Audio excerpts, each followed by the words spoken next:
Schalken the Painter by Sheridan Fanu. For he is not a man as I am, that we should come together, neither is there any that might lay his hand upon us both. Let him, therefore, take his rod away from me, and let not his fear terrify me. There exists at this moment, in good preservation, a remarkable work of Schalken's.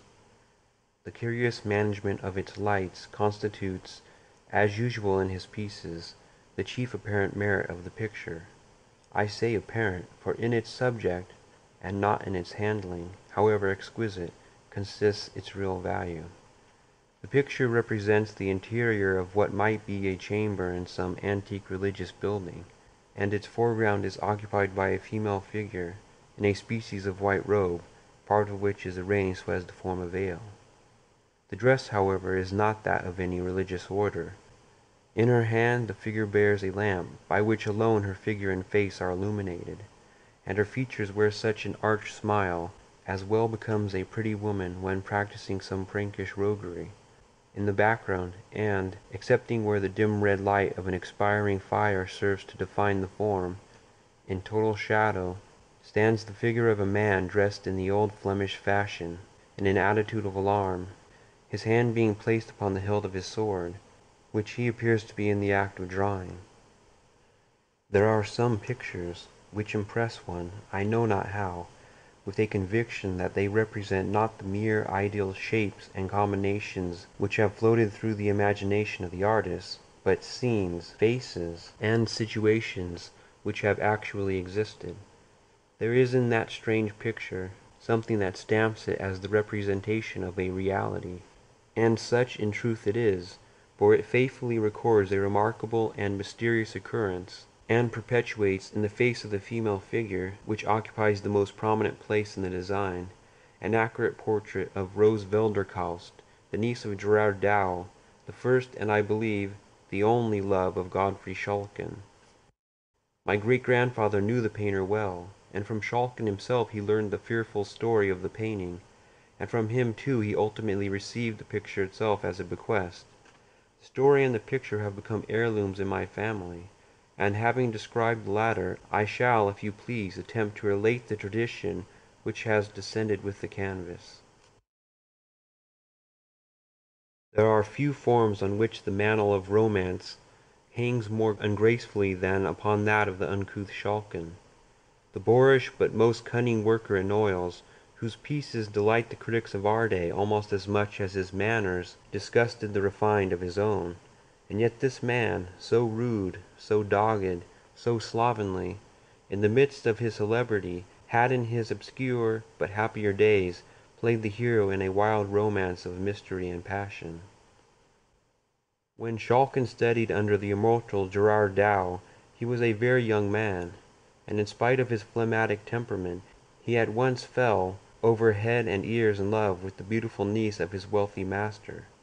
Rose Velderkaust was still younger than he, having not yet attained her 17th year, and, if tradition speaks truth, possessed all the soft and dimpling charms of the fair, light-haired Flemish maidens.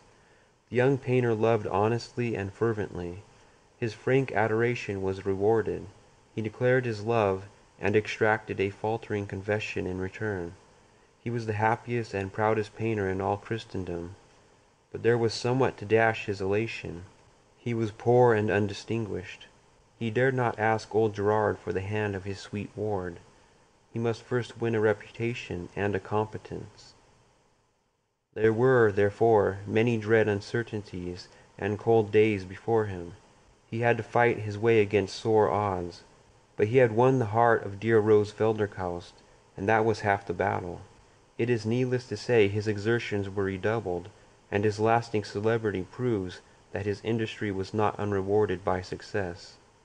These ardent labors, and worse still, the hopes that elevated and beguiled them, were, however, destined to experience a sudden interruption, of a character so strange and mysterious as to baffle all inquiry, and to throw over the events themselves a shadow of preternatural horror. Schalken had one evening outstayed all his fellow pupils, and still pursued his work in the deserted room. As the daylight was fast falling, he laid aside his colors, and applied himself to the completion of a sketch on which he had expressed extraordinary pains. It was a religious composition, and represented the temptations of a pot-bellied Saint Anthony. The young artist, however destitute of elevation, had, nevertheless, discernment enough to be dissatisfied with his own work, and many were the patient erasures and improvements which saint and devil underwent, yet all in vain. The large, old-fashioned room was silent, and, with the exception of himself, quite emptied of its usual inmates. An hour had thus passed away, nearly two, without any improved result. Daylight had already declined, and twilight was deepening into the darkness of night. The patience of the young painter was exhausted, and he stood before his unfinished production, angry and mortified, one hand buried in the folds of his long hair, and the other holding the piece of charcoal which had so ill performed its office, and which he now rubbed, without much regard to the sable streaks it produced, with irritable pressure upon his ample Flemish inexpressibles. "Curse the subject," said the young man aloud. "Curse the picture, the devils, the saint." At this moment a short, sudden sniff, uttered close behind him, made the artist turn sharply round, and he now, for the first time, became aware that his labors had been overlooked by a stranger. Within about a yard and a half, and rather behind him, there stood the figure of an elderly man in a cloak and broad-brimmed conical hat. In his hand, which was protected with a heavy gauntlet-shaped glove, he carried a long ebony walking-stick, surmounted with what appeared, as it glittered dimly in the twilight, to be a massive head of gold, and upon his breast, through the folds of the cloak, there shone the links of a rich chain of the same metal. The room was so obscure that nothing further of the appearance of the figure could be ascertained, and his hat threw his features into profound shadow. It would not have been easy to conjecture the age of the intruder, but a quantity of dark hair escaping from beneath his sombre hat, as well as his firm and upright carriage, served to indicate that his years could not yet exceed 60 or thereabouts. There was an air of gravity and importance about the garb of the person, and something indescribably odd, I might say awful, in the perfect, stone-like stillness of the figure, that effectually checked the testy comment which had at once risen to the lips of the irritated artist. He therefore, as soon as he had sufficiently recovered his surprise, asked the stranger civilly to be seated, and desired to know if he had any message to leave for his master. "Tell Gerard Dow," said the unknown, without altering his attitude in the smallest degree, "that Mynheer Vanderhausen of Rotterdam desires to speak with him on tomorrow evening at this hour, and if he please, in this room, upon matters of weight, that is all." The stranger, having finished this message, turned abruptly, and, with a quick but silent step, quitted the room, before Schalken had time to say a word in reply. The young man felt a curiosity to see in what direction the burgher of Rotterdam would turn, on quitting the studio, and for that purpose he went directly to the window which commanded the door. A lobby of considerable extent intervened between the inner door of the painter's room and the street entrance, so that Schalken occupied the post of observation before the old man could possibly have reached the street. He watched in vain, however. There was no other mode of exit. Had the queer old man vanished, or was he lurking about the recesses of the lobby for some sinister purpose? This last suggestion filled the mind of Schalken with a vague uneasiness, which was so unaccountably intense as to make him alike afraid to remain in the room alone and reluctant to pass through the lobby. However, with an effort which appeared very disproportioned to the occasion, he summoned resolution to leave the room, and, having locked the door and thrust the key in his pocket, without looking to the right or left, he traversed the passage which had so recently, perhaps still, contained the person of his mysterious visitant, scarcely venturing to breathe till he had arrived in the open street. "Mynheer Vanderhausen," said Gerard Dow within himself, as the appointed hour approached. "Mynheer Vanderhausen of Rotterdam. I never heard of the man till yesterday. What can he want of me? A portrait, perhaps, to be painted? Or a poor relation to be apprenticed? Or a collection to be valued? Or, pshaw, there's no one in Rotterdam to leave me a legacy. Well, whatever the business may be, we shall soon know it all. It was now the close of day, and again every easel, except that of Schalken, was deserted. Gerard Dow was pacing the apartment with the restless step of impatient expectation, sometimes pausing to glance over the work of one of his absent pupils, but more frequently placing himself at the window, from whence he might observe the passengers who threaded the obscure by-street in which his studio was placed. "Said you not, Godfrey," exclaimed Dow, after a long and fruitful gaze from his post of observation, and turning to Schalken, "that the hour he appointed was about 7 by the clock of the Stadthouse?" "It had just tolled 7 when I first saw him, sir," answered the student. "The hour is close at hand, then," said the master, consulting a horologe as large and as round as an orange. "Mynheer Vanderhausen from Rotterdam. Is it not so?" "Such was the name." "And an elderly man, richly clad?" pursued Dow musingly. "As well as I might see," replied his pupil. "He could not be young, nor yet very old neither, and his dress was rich and grave, as might become a citizen of wealth and consideration." At this moment the sonorous boom of the Stadthouse clock tolled, stroke after stroke, the hour of 7. The eyes of both master and student were directed to the door, and it was not until the last peal of the bell had ceased to vibrate that Dow exclaimed, So, we shall have his worship presently, that is, if he means to keep his hour. If not, you may wait for him, Godfrey, if you court his acquaintance. But what, after all, if it should prove but a mummery got up by Van Carp, or some such wag? I wish you had run all risks, and cudgelled the old burgomaster soundly. I'd wager a dozen Rhenish his worship would have unmasked and pleaded old acquaintance in a trice. "Here he comes, sir," said Schalken, in a low monitory tone. And instantly, upon turning towards the door, Gerard Dow observed the same figure which had, on the day before, so unexpectedly greeted his pupil Schalken. There was something in the air of the figure which at once satisfied the painter that there was no masquerading in the case, and that he really stood in the presence of a man of worship. And so, without hesitation, he doffed his cap, and courteously saluting the stranger, requested him to be seated. The visitor waved his hand slightly, as if in acknowledgment of the courtesy, but remained standing. "I have the honor to see Mynheer Vanderhausen of Rotterdam," said Gerard Dow. "The same," was the laconic reply of his visitor. "I understand your worship desires to speak with me," continued Dow, "and I am here by appointment to wait your commands." "Is that a man of trust?" said Vanderhausen, turning toward Schalken, who stood at a little distance behind his master. "Certainly," replied Gerard. "Then let him take this box, and get the nearest jeweler or goldsmith to value its contents, and let him return hither with a certificate of the valuation." At the same time he placed a small case about 9 inches square in the hands of Gerard Dow, who was as much amazed at its weight as at the strange abruptness with which it was handed to him. In accordance with the wishes of the stranger, he delivered it into the hands of Schalken, and repeating his direction, dispatched him upon the mission. Schalken disposed his precious charge securely beneath the folds of his cloak, and rapidly traversing 2 or 3 narrow streets, he stopped at a corner house, the lower part of which was then occupied by the shop of a Jewish goldsmith. He entered the shop, and calling the little Hebrew into the obscurity of its back recesses, he proceeded to lay before him Vanderhausen's casket.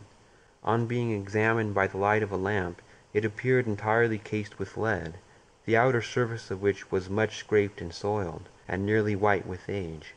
This having been partially removed, there appeared beneath a box of some hard wood, which also they forced open, and after the removal of 2 or 3 folds of linen, they discovered its contents to be a mass of golden ingots, closely packed, and, as the Jew declared, of the most perfect quality. Every ingot underwent the scrutiny of the little Jew, who seemed to feel an Epicurean delight in touching and testing these morsels of the glorious metal, and each one of them was replaced in its berth with the exclamation, "Mein Gott! How very perfect! Not one grain of alloy! Beautiful! Beautiful!" The task was at length finished, and the Jew certified under his hand the value of the ingots submitted to his examination to amount to many thousand rix dollars. With the desired document in his pocket, and the rich box of gold carefully pressed under his arm, and concealed by his cloak, he retraced his way, and entering the studio, found his master and the stranger in close conference. Schalken had no sooner left the room, in order to execute the commission he had taken in charge, than Vanderhausen addressed Gerard Dow in the following terms. "I cannot tarry with you tonight more than a few minutes, and so I shall shortly tell you the matter upon which I come. You visited the town of Rotterdam some 4 months ago, and then I saw in the church of St. Lawrence your niece, Rose Velderkaus.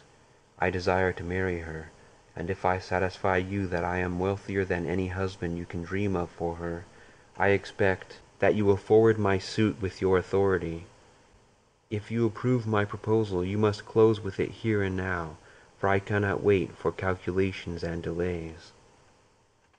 Gerard Dow was hugely astonished by the nature of Mynheer Vanderhausen's communication, but he did not venture to express surprise, for besides the motives supplied by prudence and politeness, the painter experienced a kind of chill and oppression like that which is said to intervene when one is placed in unconscious proximity with the object of a natural antipathy, an undefined but overpowering sensation, while standing in the presence of the eccentric stranger, which made him very unwilling to say anything which might reasonably offend him.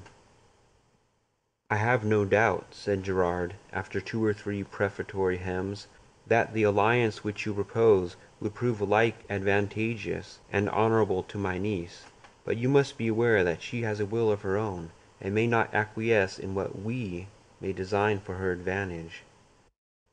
"Do not seek to deceive me, Sir Painter," said Vanderhausen. "You are her guardian, she is your ward. She is mine if you like to make her so." The man of Rotterdam moved forward a little as he spoke, and Gerard Dow, he scarcely knew why, inwardly prayed for the speedy return of Schalken.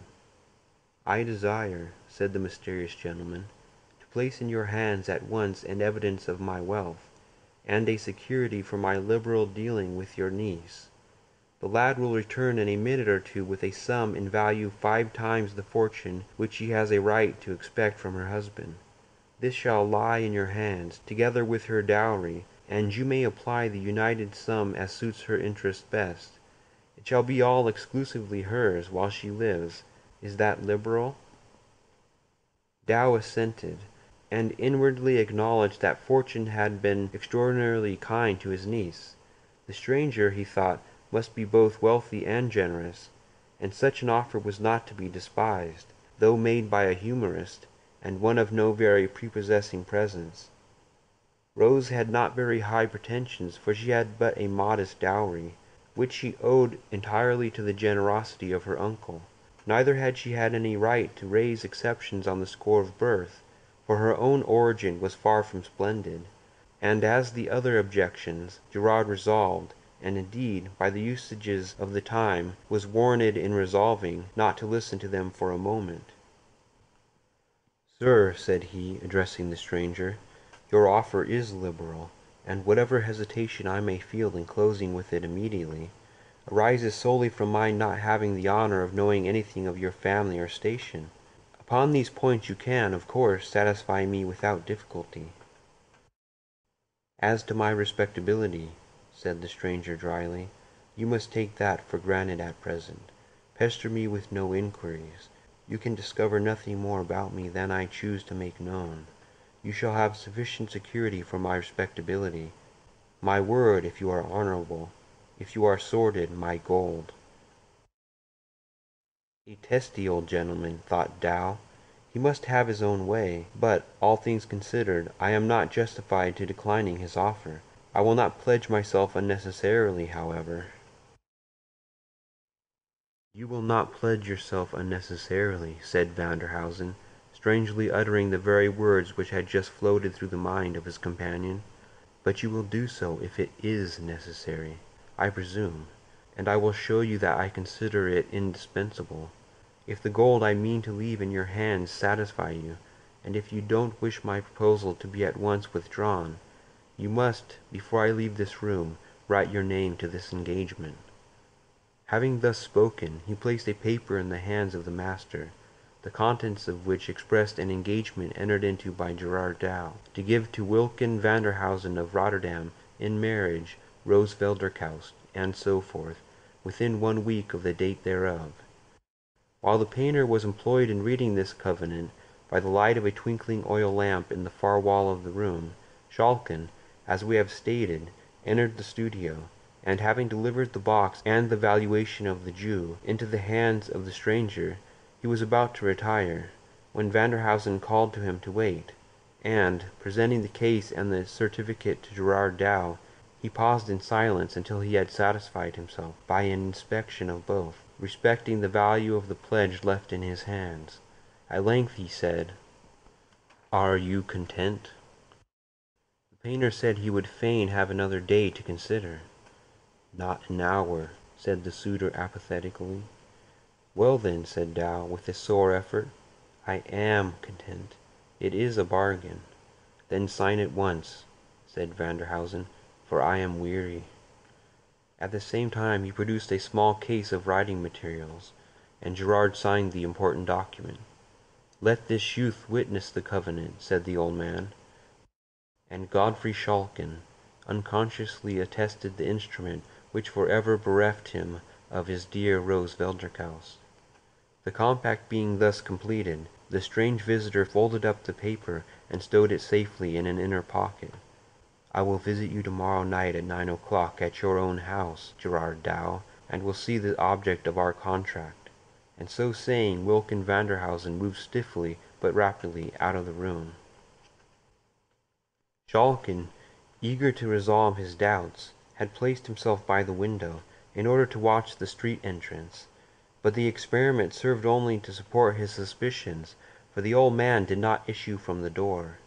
This was very strange, odd, nay, fearful. He and his master returned together, and talked but little on the way, for each had his own subjects of reflection, of anxiety, and of hope. Schalken, however, did not know the ruin which menaced his dearest projects.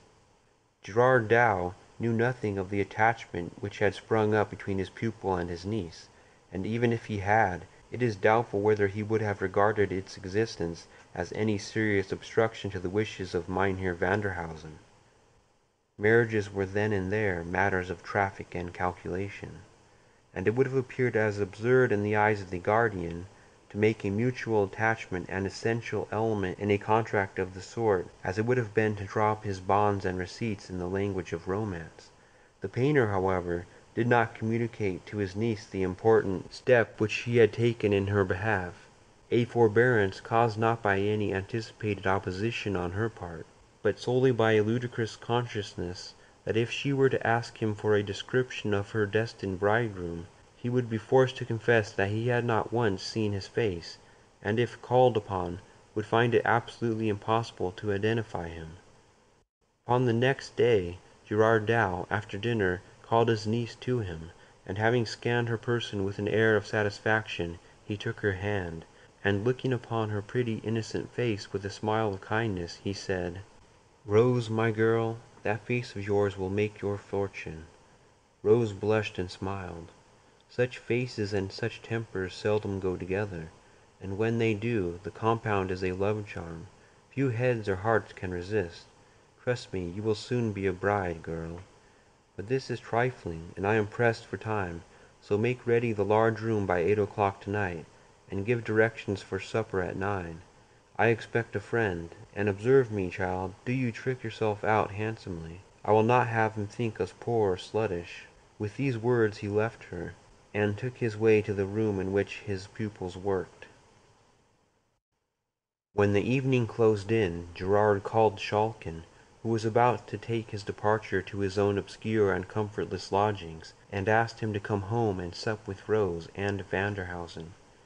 The invitation was, of course, accepted, and Gerard Dow and his pupil soon found themselves in the handsome and, even then, antique chamber which had been prepared for the reception of the stranger. A cheerful wood fire blazed in the hearth, a little at one side of which an old-fashioned table, which shone in the firelight like burnished gold, was awaiting the supper, for which preparations were going forward, and ranged with exact regularity stood the tall-backed chairs, whose ungracefulness was more than compensated by their comfort. The little party, consisting of Rose, her uncle, and the artist, awaited the arrival of the expected visitor with considerable impatience. 9 o'clock at length came, and with it a summons at the street door, which being speedily answered, was followed by a slow and emphatic tread upon the staircase. The steps moved heavily across the lobby. The door of the room in which the party we have described were assembled slowly opened, and there entered a figure which startled, almost appalled, the phlegmatic Dutchman, and nearly made Rose scream with terror. It was the form, and arrayed in the garb of Mynheer Vanderhausen. The air, the gait, the height were the same, but the features had never been seen by any of the party before. The stranger stopped at the door of the room, and displayed his form and face completely. He wore a dark-colored cloth cloak, which was short and full, not falling quite to his knees. His legs were cased in dark purple silk stockings, and his shoes were adorned with roses of the same color. The opening of the cloak in front showed the undersuit to consist of some very dark, perhaps sable material, and his hands were enclosed in a pair of heavy leather gloves, which ran up considerably above the wrist, in the manner of a gauntlet. In one hand he carried his walking-stick and his hat, which he had removed, and the other hung heavily by his side. A quantity of grizzled hair descended in long tresses from his head, and rested upon the plaits of a stiff ruff, which effectually concealed his neck. So far all was well, but the face, all the flesh of the face was colored with the bluish leaden hue, which is sometimes produced by metallic medicines, administered in excessive quantities. The eyes showed an undue proportion of muddy white, and had a certain indefinable character of insanity. The hue of the lips, bearing the usual relation to that of the face, was, consequently, nearly black, and the entire character of the face was sensual, malignant, and even satanic. It was remarkable that the worshipful stranger suffered as little as possible of his flesh to appear, and that during his visit he did not once remove his gloves. Having stood for some moments at the door, Gerard Dow at length found breath and collectedness to bid him welcome, and with a mute inclination of the head, the stranger stepped forward into the room. There was something indescribably odd, even horrible, about all his motions, something undefinable, that was unnatural, unhuman. It was as if the limbs were guided and directed by a spirit unused to the management of bodily machinery. The stranger spoke hardly at all during his visit, which did not exceed half an hour, and the host himself could scarcely muster courage enough to utter the few necessary salutations and courtesies. And, indeed, such was the nervous terror which the presence of Vanderhausen inspired, that very little would have made all his entertainers fly in downright panic from the room. They had not so far lost all self-possession, however, as to fail to observe two strange peculiarities of their visitor. During his stay his eyelids did not once close, or, indeed, move in the slightest degree, and farther, there was a death-like stillness in his whole person, owing to the absence of the heaving motion of the chest, caused by the process of respiration. These two peculiarities, though when told they may appear trifling, produced a very striking and unpleasant effect, when seen and observed. Vanderhausen at length relieved the painter of Leyden of his inauspicious presence, and with no trifling sense of relief the little party heard the street door close after him. "Dear uncle," said Rose, "what a frightful man! I would not see him again for the wealth of the States." "Tush, foolish girl," said Dow, whose sensations were anything but comfortable. "A man may be as ugly as the devil, and yet, if his heart and actions are good, he is worth all the pretty-faced perfumed puppies that walk the mall. Rose, my girl, it is very true he has not thy pretty face, but I know him to be wealthy and liberal.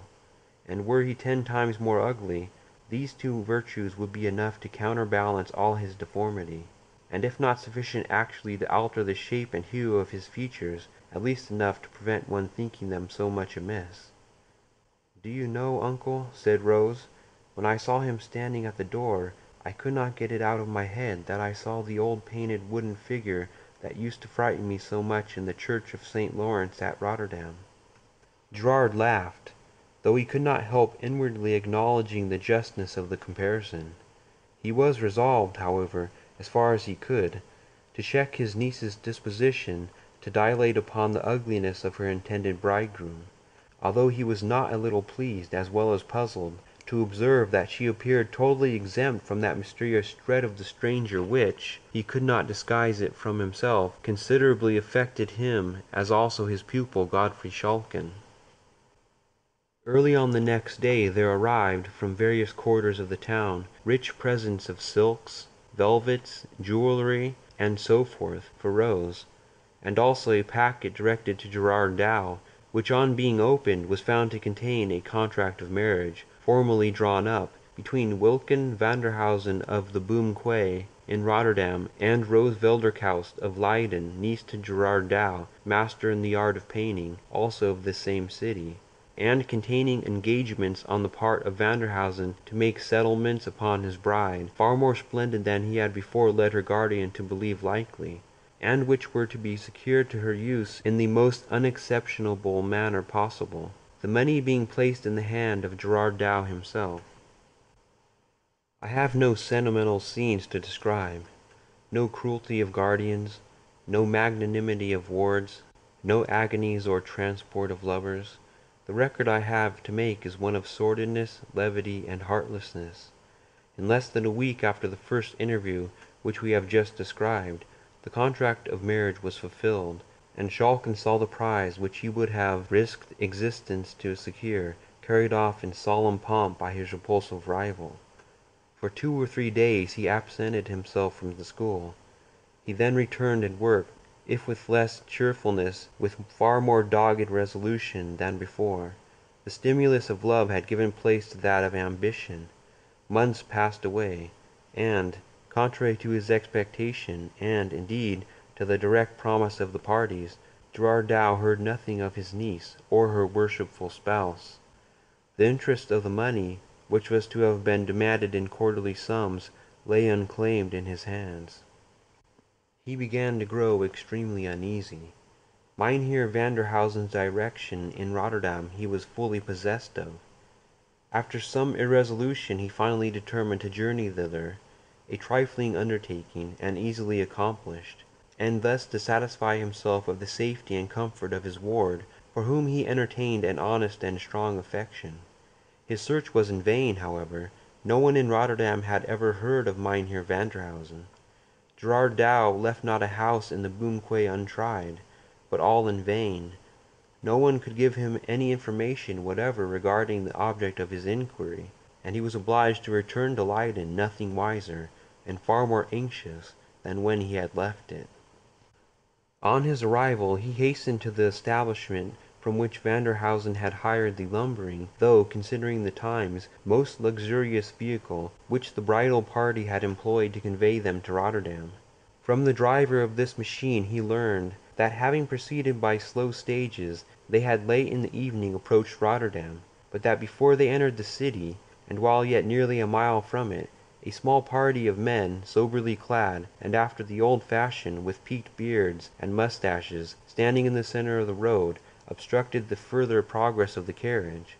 The driver reined in his horses, much fearing, from the obscurity of the hour and the loneliness of the road, that some mischief was intended.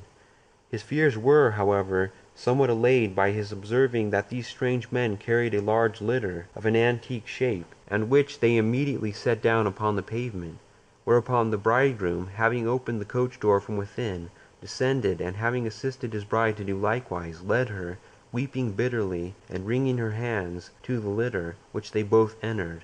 It was then raised by the men who surrounded it, and speedily carried towards the city, and before it had proceeded very far the darkness concealed it from the view of the Dutch coachman.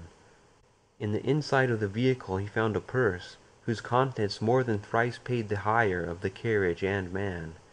He saw and could tell nothing more of Mynheer Vanderhausen and his beautiful lady. This mystery was a source of profound anxiety and even grief to Gerard Dow. There was evidently fraud in the dealing of Vanderhausen with him, though for what purpose committed he could not imagine.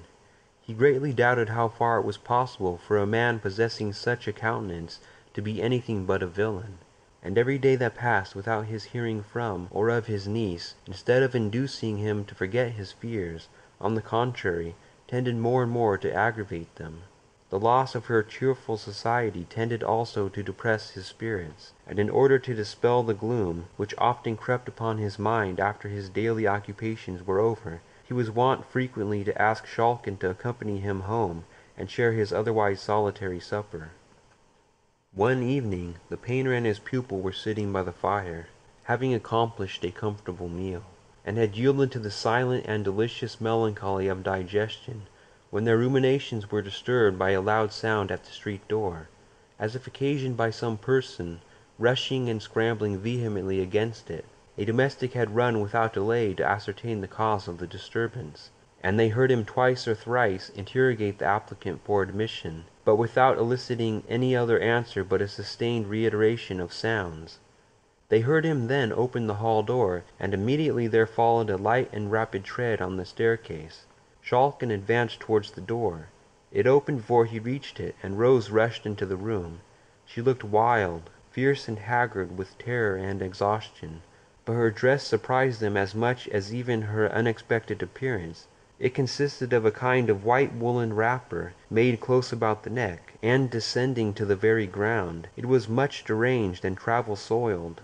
The poor creature had hardly entered the chamber when she fell senseless on the floor. With some difficulty they succeeded in reviving her, and on recovering her senses, she instantly exclaimed in a tone of terror rather than mere impatience, "Wine! Wine! Quickly, or I'm lost!"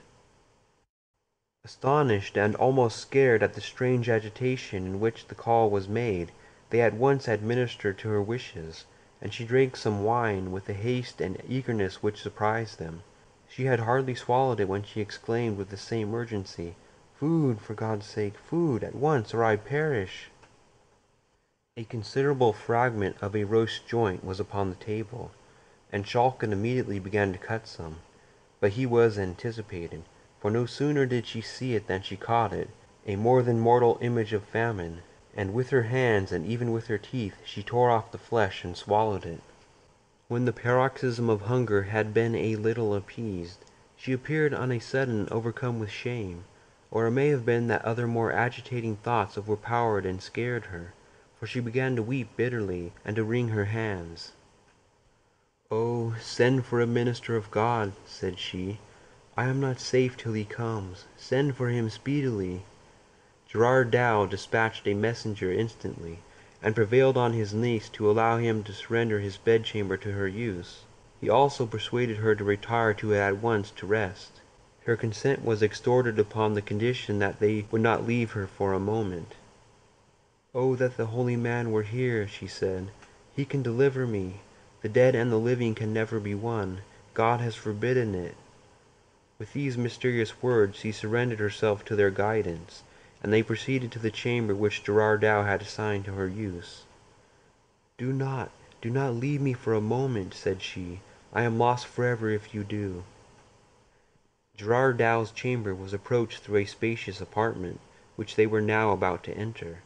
He and Schalken each carried a candle, so that a sufficiency of light was cast upon all surrounding objects.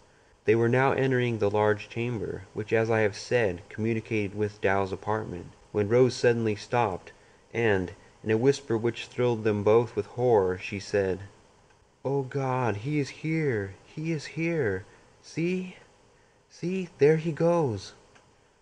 She pointed towards the door of the inner room, and Schalken thought he saw a shadowy and ill-defined form gliding into that apartment. He drew his sword, and, raising the candle so as to throw its light with increased distinctness upon the objects in the room, he entered the chamber into which the shadow had glided. No figure was there, nothing but the furniture which belonged to the room, and yet he could not be deceived as to the fact that something had moved before them into the chamber. A sickening dread came upon him, and the cold perspiration broke out in the heavy drops upon his forehead.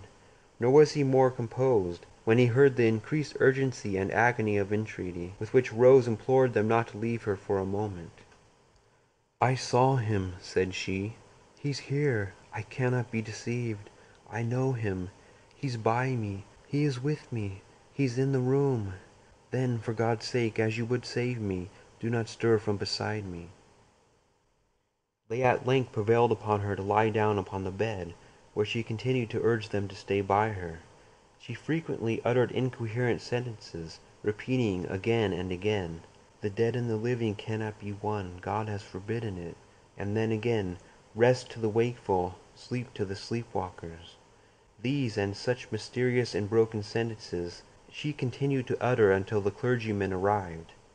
Gerard Dow began to fear, naturally enough, that terror or ill-treatment had unsettled the poor girl's intellect, and he half suspected, by the suddenness of her appearance, the unseasonableness of the hour, and above all, from the wildness and terror of her manner, that she had made her escape from some place of confinement for lunatics, and was in imminent fear of pursuit. He resolved to summon medical advice as soon as the mind of his niece had been in some measure set at rest by the offices of the clergyman, whose attendance she had so earnestly desired; and until this object had been attained, he did not venture to put any questions to her, which might possibly, by reviving painful or horrible recollections, increase her agitation. The clergyman soon arrived, a man of ascetic countenance and venerable age, one whom Gerard Dow respected very much, forasmuch as he was a veteran polemic, though one perhaps more dreaded as a combatant than beloved as a Christian, of pure morality, subtle brain, and frozen heart.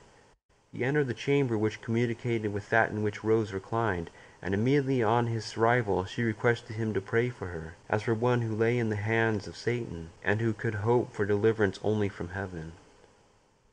That you may distinctly understand all the circumstances of the event which I am going to describe, it is necessary to state the relative position of the parties who were engaged in it.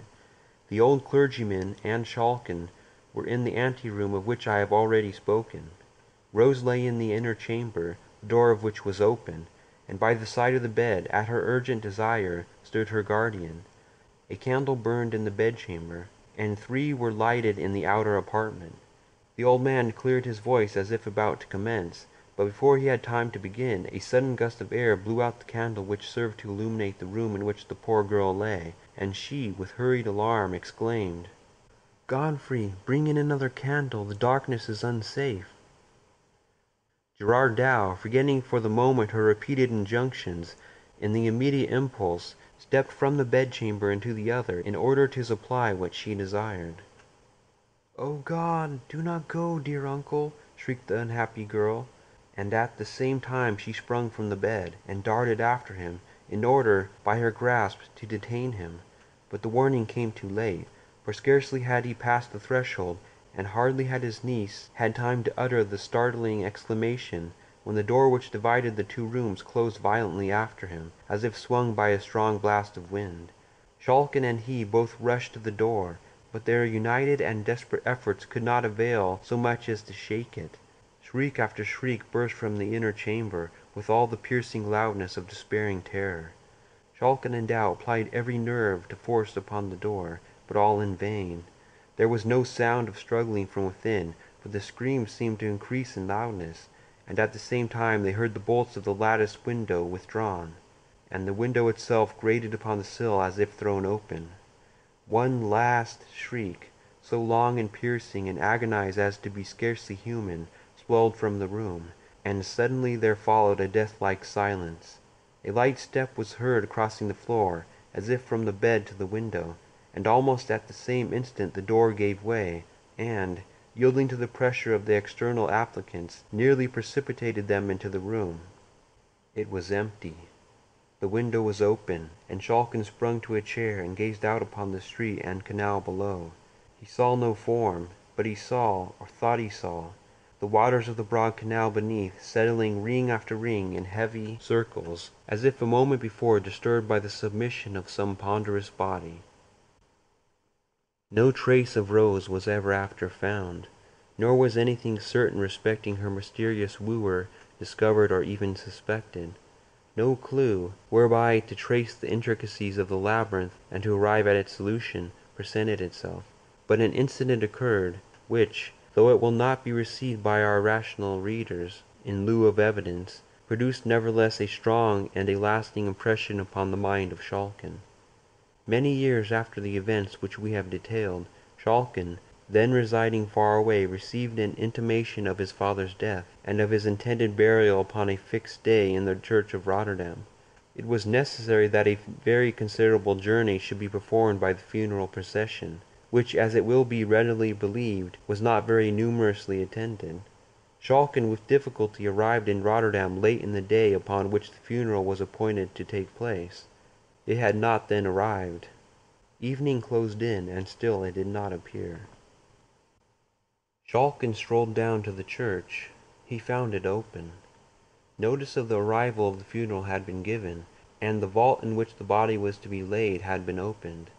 The sexton, on seeing a well-dressed gentleman, whose object was to attend the expected obsequies, pacing the aisle of the church, hospitably invited him to share with him the comforts of a blazing fire, which, as was his custom in winter-time upon such occasions, he had kindled in the hearth of a chamber in which he was accustomed to await the arrival of such grisly guests, and which communicated, by a flight of steps, with the vault below. In this chamber Schalken and his entertainer seated themselves, and the sexton, after some fruitless attempts to engage his guest in conversation, was obliged to apply himself to his tobacco pipe and can, to solace his solitude.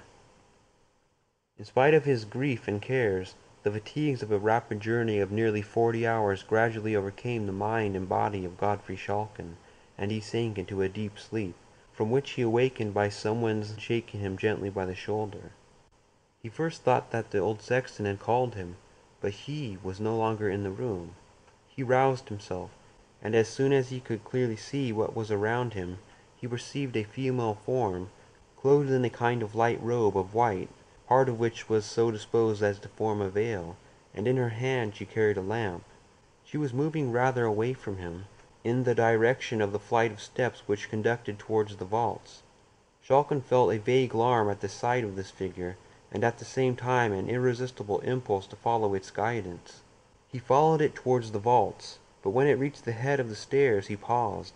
The figure paused also, and, turning gently round, displayed, by the light of the lamp it carried, the face and features of his first love, Rose Velderkaust.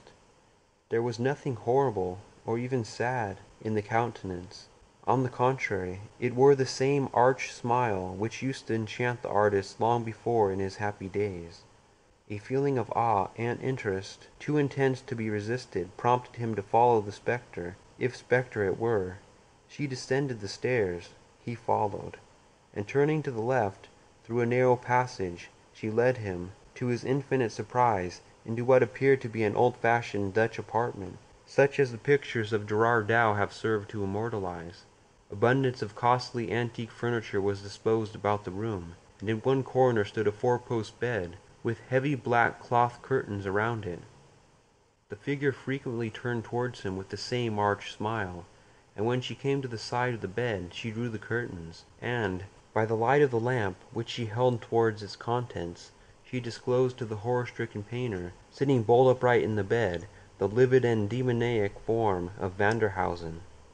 Schalken had hardly seen him, when he fell senseless upon the floor, where he lay until discovered on the next morning, by persons employed in closing the passages into the vaults.